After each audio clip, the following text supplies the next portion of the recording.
So if you're tired of downloading your Instagram Reels from the Instagram app and you're always getting that horrible watermark on the bottom left corner of your videos, I'm going to show you how you can easily remove any Instagram watermark from your videos in just a few seconds. Alright, so typically whenever you download an Instagram video, your process will look very similar to this. You'll click on any video you want, you'll click on the three dots, and then you'll press save to camera roll.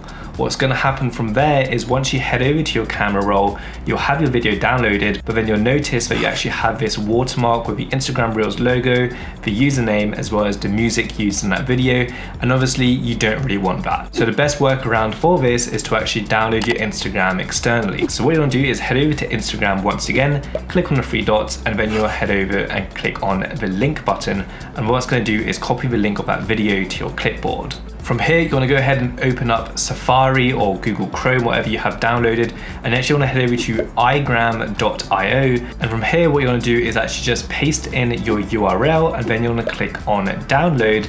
And then what that's going to do is actually extract that video from Instagram and allow you to download that without the watermark. So just give it a little minute to load, and then you'll see that the video has now updated.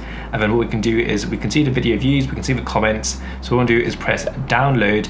It's then going to take us to this little section right here. All we have to do is click on download once again. And now if you head back over to where it was downloaded, we can now see we have the Instagram video without the watermark. So now you're all set to go to repurpose that to any platform. So I hope you did enjoy this video, and if you did, then smash the like button, subscribe if you haven't already, and I'll see you in the next video.